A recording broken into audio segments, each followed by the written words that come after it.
Hello, welcome to my show. This is a passion project of mine. I just want to take some time before we start to say that today's video topic choice, structure, flow have all been inspired by early Black television shows such as Black Journal and Soul, and also modern talk shows and variety shows like Late Night with Jimmy Kimmel, Late Night with Stephen Colbert, and SNL. With that said, my name is Anna Del Angel Aguilar, and welcome to my show, Glimpse.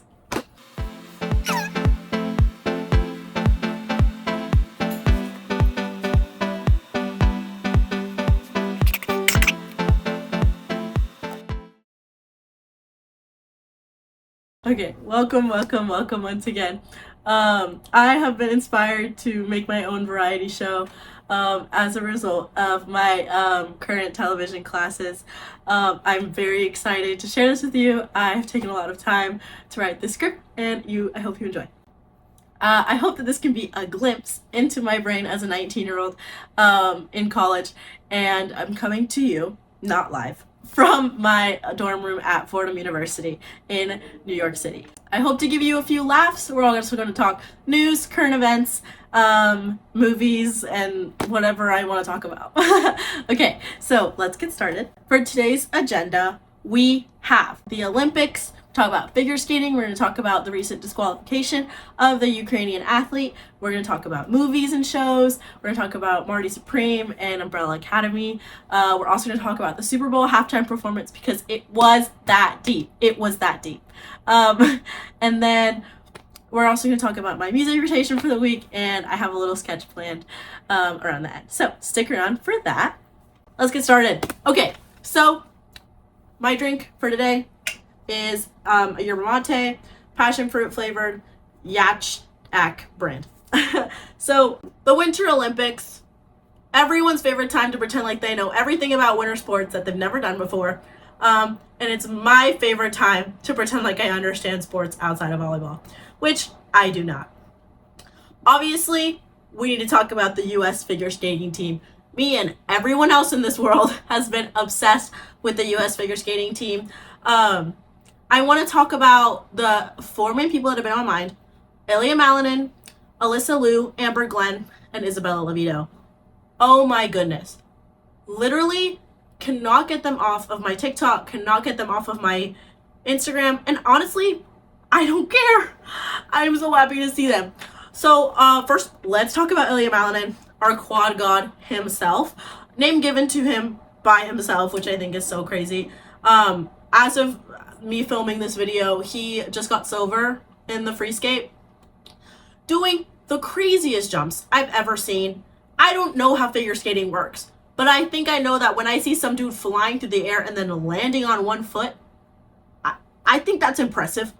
I was like online, and I was like doing research about this because I don't understand figure skating, and like this man is just attempting stuff that's so unbelievably crazy that you just have to just be like, well, yeah, like, damn. Like, you just have to, like, other figure skaters are just like, yeah, I mean, he's, like, doing stuff that none of us can do, so we just, like, smile and nod and move on. This happened to me in club volleyball. Like, I literally was, like, I used to play at Houston Skyline, and, like, these girls, you don't understand. Sometimes I just sit back and I'm like, you know what? I'm good. I'm just not that good. And I applaud you for being who you are. And you've worked hard to get to where you are, and I know that I'm not gonna get there. So you just smile and nod and you're like, all right, bro. Like, just take it and go. Which seems like really what's happening with Ilya Malinin. And this man is like 20. He's like 20. Bro's barely older than me. Like, what? And obviously, like, I'm not an Olympian, so I can't, like, super relate. But, like, it's, this, I don't understand figure skating, and it's blowing my mind. So, like, the fact that, like, figure skaters are also getting their minds blown, like, I don't know, man. Next up, talk about our Blade Angels. The Blade Angels. We love them, okay? Me, the internet, I've seen so many edits of them. If you don't know, the Blade Angels are what, Alyssa Liu, Amber Glenn, and Isabella Levito call themselves.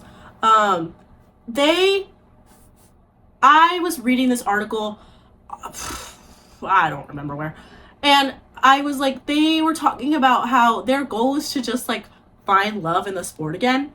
And like, as an athlete, as someone who has gone through the experience of hating their sport and going back to the like a stage like the Olympics, I was not in the Olympics obviously, but like going back to a stage as big as the Olympics and then competing at the highest level possible, and your only goal is to, your goal is to do well, but also like to have fun and just find love in the sport again, is something that like I can relate to. This is like I don't know how to like put it into words, but like I feel like there's so many athletes, college athletes, high school athletes, professional athletes that go through cycles of just hating your sport. There's a coach, there's a program, there's a company, like a competition that just like makes you hate your sport. I hated my sport so much I quit. I quit my sport, and then out of nowhere, I was like, I found a coach that encouraged me to come back. I found a community that encouraged me to come back, and I came back, and now I'm competing at one of the highest levels possible. Now I'm a D1 athlete. I quit my senior year, and now I'm a D1 athlete, and taking the time to find my love in my sport again and seeing that on the Olympic stage and being able to like relate with people who are at the top of the top, the best of the best that are my age. Like, yeah, I just like love reading stories like this. And like, I, once again, don't understand anything about figure skating, but like this story specifically and the story of the Blade Angels, like, makes me so happy, and I think so many other people so happy to hear about. Kind of on a different note, I do want to speak about the Ukrainian skeleton athlete Hidiskevich, that was disqualified by the IOC. The Olympics is the biggest stage possible. It is the most public display of athleticism, and it's not a stranger to political statements. Like, I feel like you can look through history. I don't know if people are looking at Olympic history on their free time. But like there have been many political statements made. Political statements are made by the choice of the location. Everything that is done on a global view is political. Let's be honest. This is how our world works, unfortunately. And I, along with so many other people, have been heartbroken to hear about this disqualification. Like, I have the utmost respect for this athlete. He was bringing advocacy to Ukrainian athletes, his teammates that were lost in the war. He wore a helmet, if you don't know, this is a skeleton athlete, he wore a helmet with photos of the fallen athletes. And he states, I'm like quoting specifically from an article in the New York Times, I think, that it was a reminder to the whole world of what Russian aggression is and the cost of fighting for independence. Ukraine and Russia have been at war for almost 12 years. Russia had its full-scale invasion in 2022. And I think, people forget that this is still going on. Just because you're not seeing it on TikTok anymore does not mean that it's over. War is war. War continues until one loses. And, like, I don't know much about Ukraine or Russia or the conflict itself, but I do know that war is bad. And I do know that lives have been lost in the war. And it's not like the athlete was like standing up and like cursing out Russia in front of everyone. He wore a helmet to honor his friends at the end of the day. That's what it was. There was no like, screw you, Russia on his helmet. And it may have been taken that way, and it may have been taken in any other way, but at the end of the day, he was honoring his friends. I think it's important for people to remember that, like, just because you don't see conflicts online anymore, they're still happening. Obviously, at the end of the day, social media runs in a cycle. That's how it works, okay? We have short attention spans. The world keeps moving, but things are still happening. Things like the Me Too movement, things like Black Lives Matter, the ICE raids, and the Ukraine and Russia conflict. These things are still happening. Just because you're not seeing them on TikTok anymore does not mean that they're not still happening. So I think it's important, I'll advocate, like, read the news. I think people at my age, specifically, are losing the accessibility of the news, or losing the accessibility of anything. You can find your point of view, your political opinion in any sort of news place ever. Like, you can watch videos, you can read articles, you can read essays, you can read books, but I think we need to remember that we need to be aware of the world that's going on around us. If you have the privilege to take the time out of your day and scroll on your phone, you have the privilege to know what's going on around you. Everything you do in your life is political. I'm wearing pants right now. That's political. Like, I'm going to school. That's political. I'm a college-educated, high school-educated woman. That is political. So, I'm not an explicitly political person. I don't participate in protests. Because I have the privilege to make the choice to not participate. But I also have the privilege to know what's going on, to be an educated individual. And this is why it's important. So I advocate for anyone watching, the 3 people that will watch this, read the news, understand what's going on around you. And going back to what I was saying about this athlete who was disqualified with no appeal. He has been participating in the Olympics for 12 years. Under Ukraine. He was their flag bearer, by the way. And he has no chance of appealing for Milan. He's disqualified for the rest of the games, which is horrible. It's not okay. But all in all, I think my opinions on this situation are best put by Hediskevish best. He says, some things are more important than medals.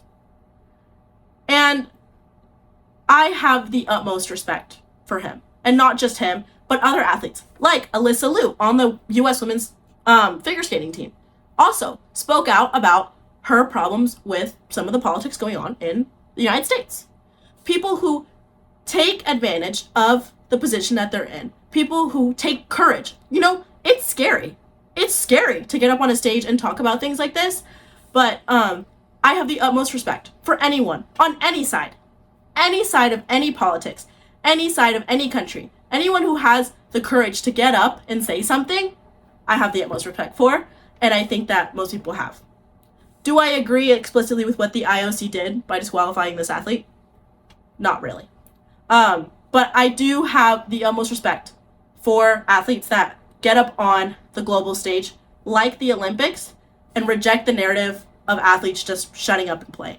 Which, you know, that aside, let's get on a lighter note. I got a little heated there. Let's talk about movies. I recently watched Marty Supreme. I enjoyed it. Would I say that Marty Supreme was a fantastic movie? No. Would I say that Marty Supreme was a great movie? Yes. I was entertained the whole time. Did I take a moment where I was like, when did this movie stop being about ping pong? Yes. But I honestly, like, I liked it. I think Odessa Zion was also very good. Timothy Chalamet obviously was very good. I do think that it was very Oscar-pulley, but I mean, whatever. I think its goal, here's my opinion. I think Marty Supreme's goal was to bring people back to the movie theaters.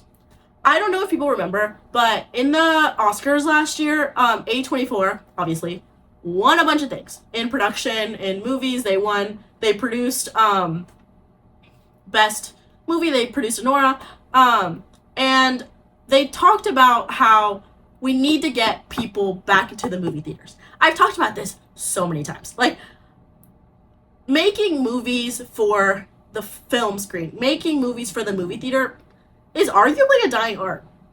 Streaming services are taking over, and I think that there comes a point where it's like, yes, I understand our world is dominated by streaming services, dominated by social media, but I like going to the movies. Like, I want to get my little popcorn and my icy and just watch a movie.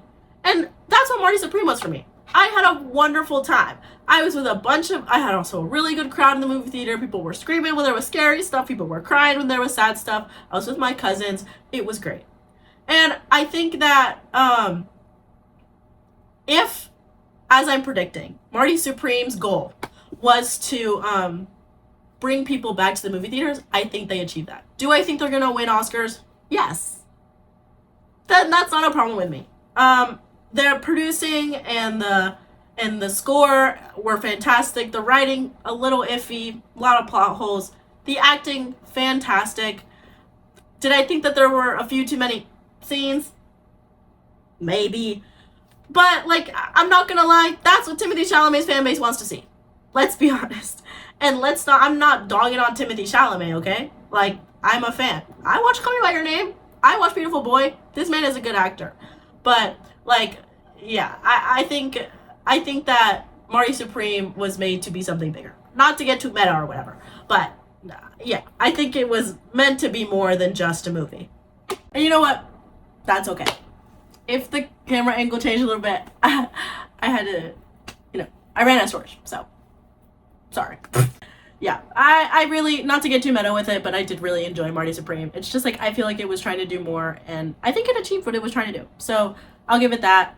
Go watch Marty Supreme. Go to the movies. Go watch movies. Go watch Wuthering Heights. I want to see it really bad. Also, on my media rotation for this week, we have not only the greatest, the best show ever, Umbrella Academy. To talk about Umbrella Academy, we have a special guest, my college best friend, Tessa Ledger. So she's gonna join us. Here we go.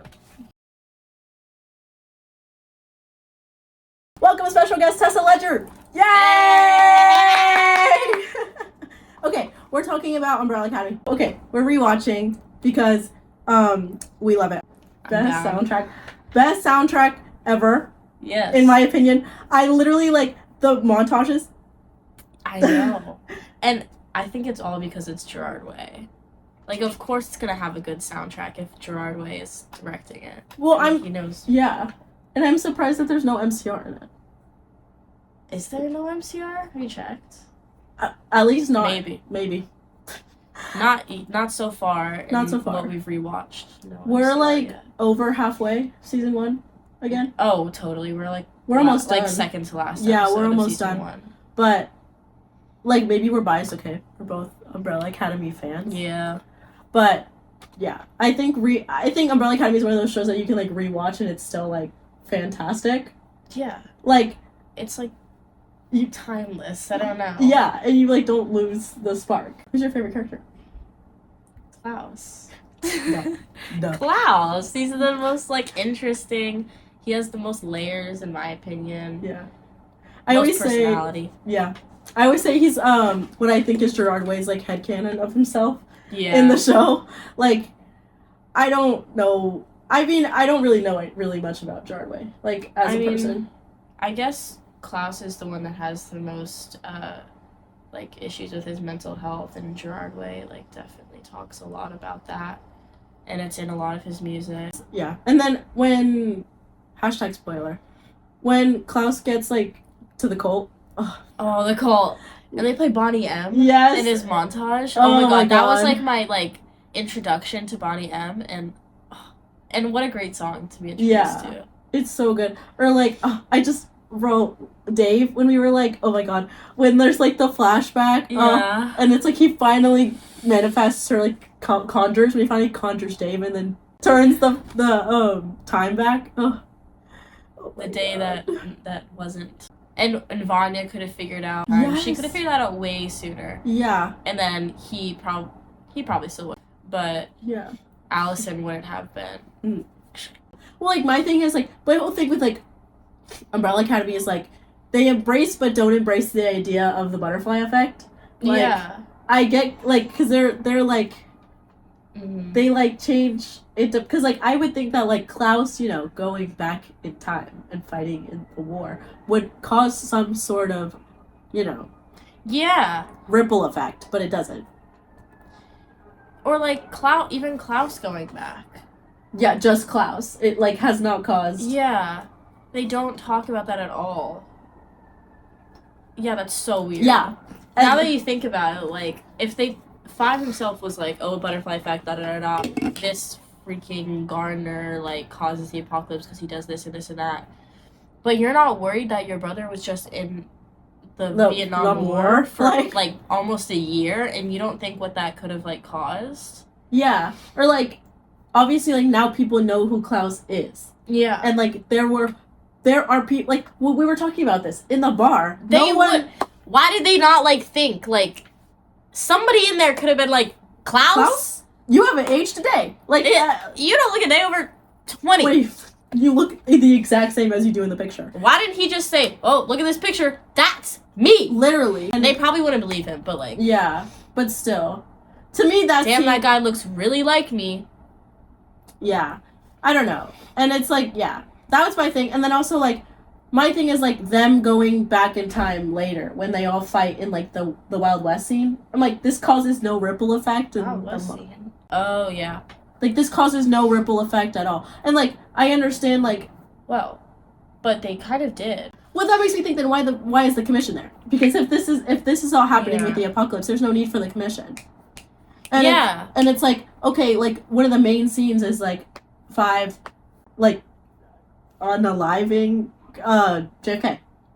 Yeah. So, and I'm like, but it still happens. Or, I don't know. Like, this is confusing. Yeah, that's what I think. That's my only thing with Umbrella Academy is, like, I get confused, like, if butterfly effect phenomena is in play, which I don't think it is.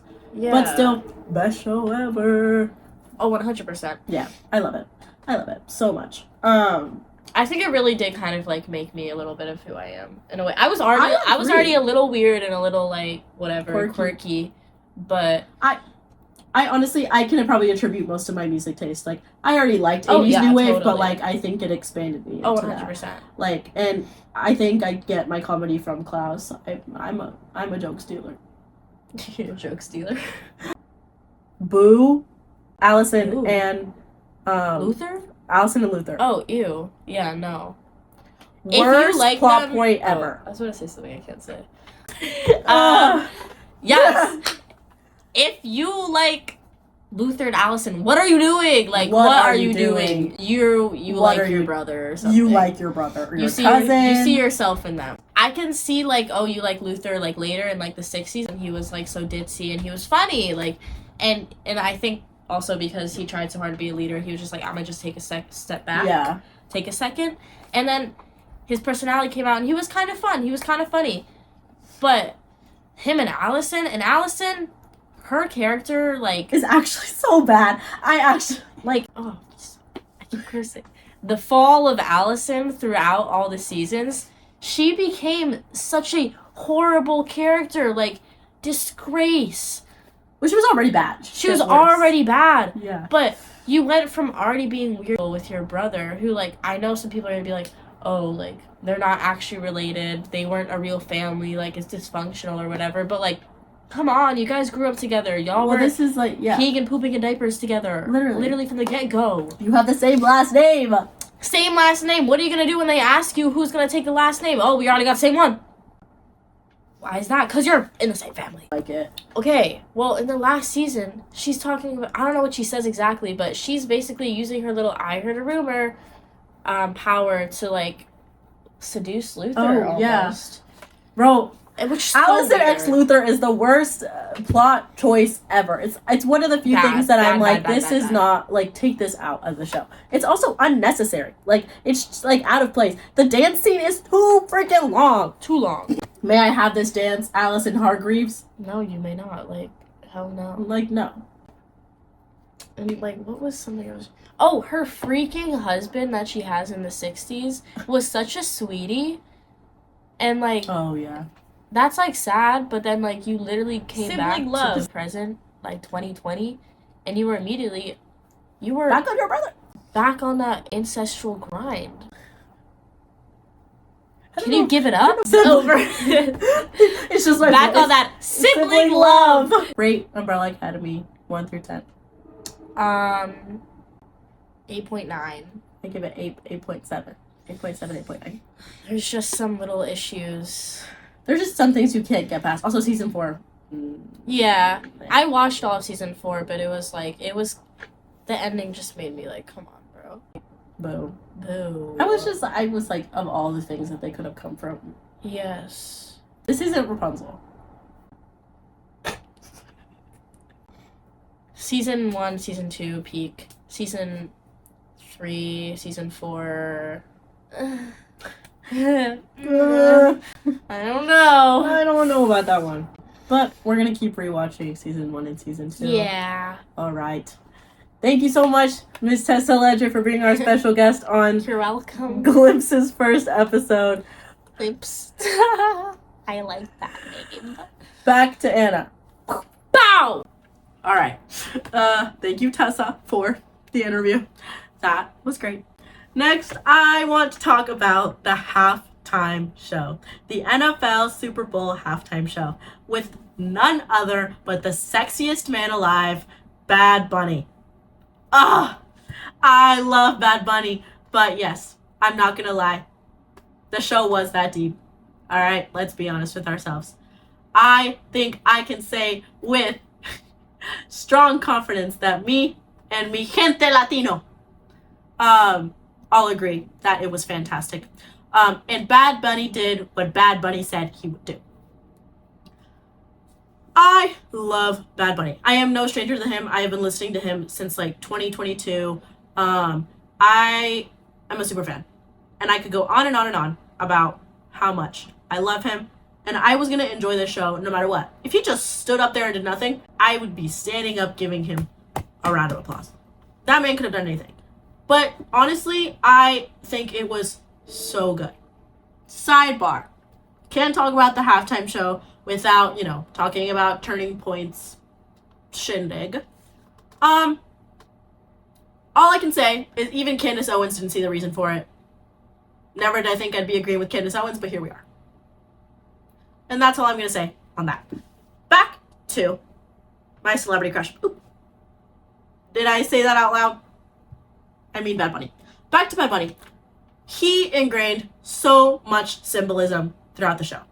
I think Kendrick Lamar set such a high expectation for symbolism in halftime shows that I was like, are we going to get to this level with Bad Bunny?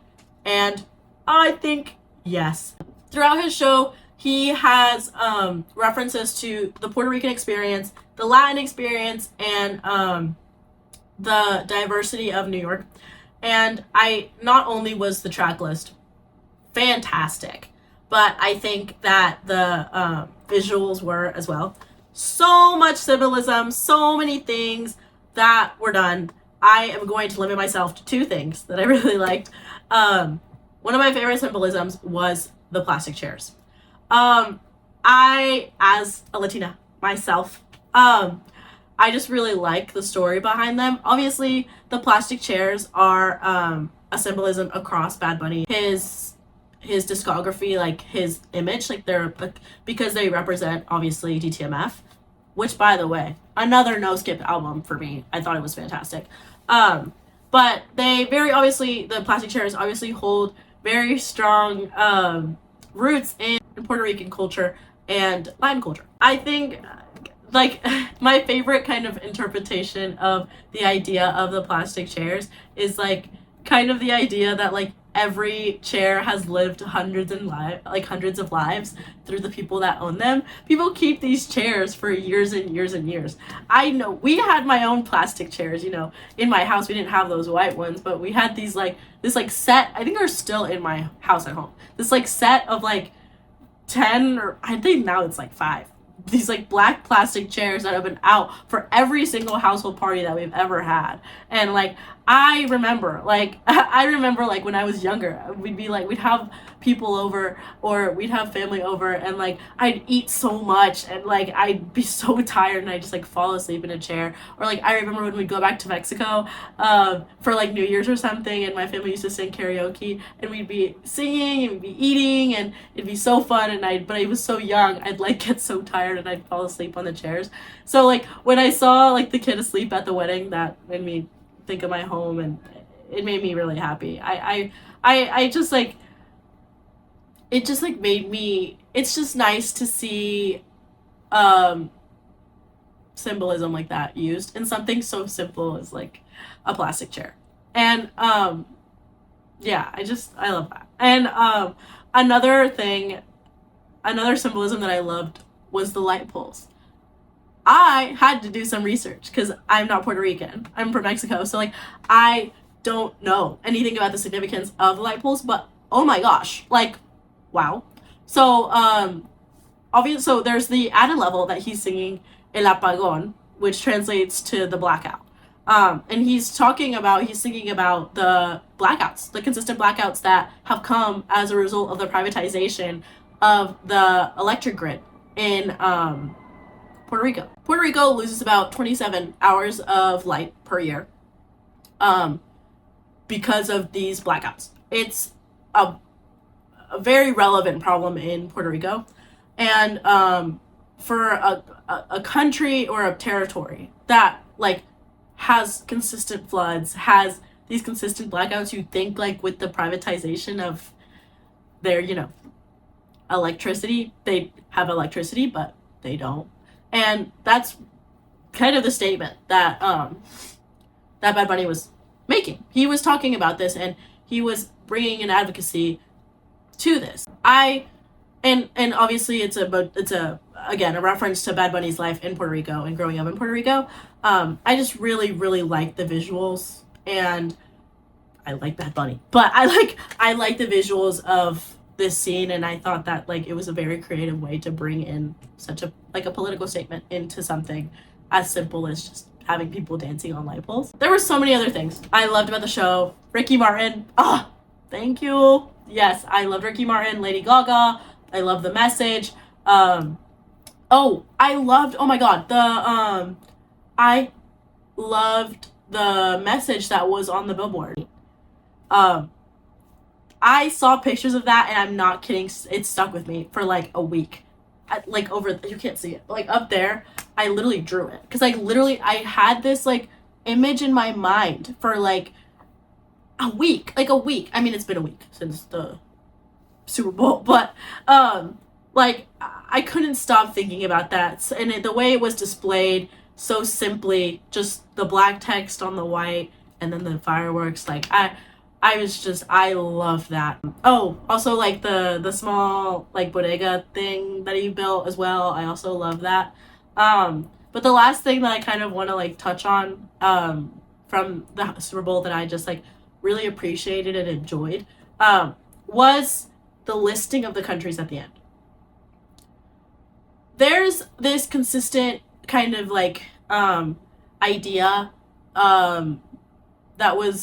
that's gone around Bad Bunny's kind of advocacy for like equality, and it's like Bad Bunny lists one America, a united America, an America united in love, and him listing out all of these countries and not limiting them to the US, one America, US, Canada, Mexico, Peru, all of Puerto Rico, like everything made me so happy. And I think it made so many other people happy. I'm like really hopeful, and I'm pretty sure like everyone was like me when I started. He kept listing, and I was like waiting for Mexico just to go like, yes, and I just loved that idea, and the idea of like uniting America with love, and how there's hope.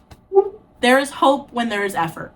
And I think that having Bad Bunny perform a show fully in Spanish at a time like this, with everything that's going on in the world right now for immigrants, in the country specifically for immigrants, everything that these people are going through, whether it be just or unjust, there are so many things that immigrants are going through in the United States right now. It brings me more joy to see people like myself, Latinos, represented in things like the halftime show. And it's important to know, the NFL is a company, okay? The NFL, is here to make money. I can't confidently say that, the people who contracted Bad Bunny have fully only contracted him because of everything that's going on, and all this. Bad Bunny is a popular singer. Bad Bunny just won Artist of the Year at the Grammys, okay? Let's be honest with ourselves. there is most likely some capitalist overlying thing that happened with the commission of Bad Bunny to be at our halftime show performance. Same with Green Day. It was it a political statement? I don't know. I can't say yes, I can't say no. Was it a capitalist statement? I think most people can agree with me. I think it's important to just realize that, like, we do live in a capitalist society, so, like, not to get too meta with it, but, like, this is a thing that happens, but I think I'm still incredibly grateful that artists of all genders, of all races are getting chances to perform on stages like this and are getting their messages and plans approved. Because at the end of the day, Bad Bunny still definitely had to go through layers and layers of approvals to make these statements, to have these motifs in his show. And I appreciate the NFL, passing these and allowing these to be shown. Because at the end of the day, even if to the NFL, it's just like remotely capitalist, they still had to take a risk and risk losing some viewers to air Bad Bunny. Did they gain hella viewers though? Yes, of course. Bad Bunny is a really good artist. He's very immensely popular. Was the game bad? Yes. I know football. I like football. Do I like the Patriots and the Seahawks? No. I'm a Texans fan for life, okay?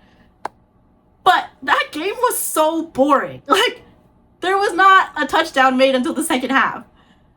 And I think there were so many people watching that game for Bad Bunny. Let's be honest. And every year it happens. Every year people just watch for the halftime show. But I think even more this year, people wanted to watch because of Bad Bunny's statements, because of Bad Bunny's opinions. And once again, I enjoyed it. I loved it. I really enjoyed the NFL halftime show. And I will be rewatching it. And I hope and I know that so many other people enjoyed it for just as many reasons as I did. So I know I've been talking so much about current events and advocating people to read the news. This is a result of my mentality while I've been in class of my Texas high school education. I didn't learn anything. I know a lot, okay? I like to say I'm a smart gal. And I like history, okay? I don't know anything. I don't know anything. Everything I know about the world now is because I've learned it myself. And I made a little sketch about it. So here's that.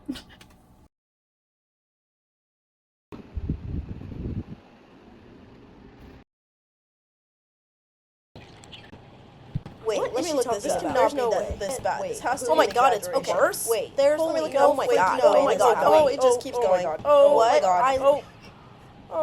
Alright.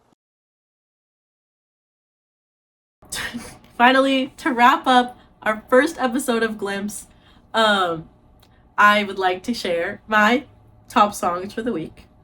We have 7 today, I think. We have It Had to Be You by Frank Sinatra, Yo No Soy Celoso by Mr. Bad Bunny himself, of course, Rock the Casbah by The Clash, Bobby Jones by Nerd, Be That Easy by Sade, Jam by Between Friends, and finally, Let It Whip by the Daz Band. I hope you enjoyed. Thank you so much for coming to the first episode of Glimpse. I had such a good time recording this. I hope to make more. This is my little passion project. Once again, a big, big thank you to my professors who have inspired me to make this. Yes, thank you, Tessa, for being a special guest. And I love you. Have a good day.